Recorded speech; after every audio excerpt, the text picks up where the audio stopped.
conversation about wada sheekaysi ku saabsan debate affecti waxyeeleynta xun of smoking sigaarka. Conversation about wada sheekaysi ku saabsan debate affecti waxyeeleynta xun of smoking sigaarka.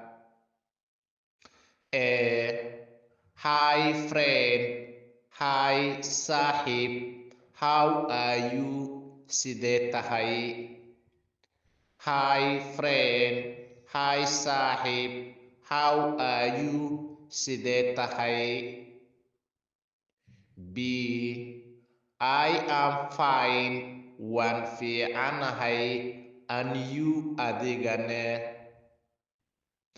I am fine, waan fiicanahay, and you adigane. I am no fine, aniga ma fiicno. I am no fine, aniga ma fiicno. B. But why? Laakiin sabab.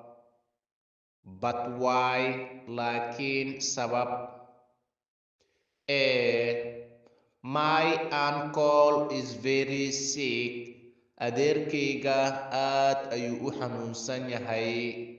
My uncle, adeerkayga, is very sick. Aad buu u xanuunsan yahay.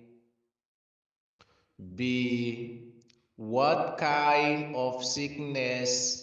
Xanuun noocee? What kind of sickness?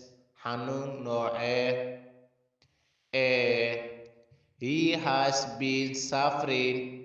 Wuxuu ka cabanayay from cancer. He has been suffering. Wuxuu ka cabanayay from cancer. B. What type of cancer? Cancer noocee? What type of cancer? Cancer noocee?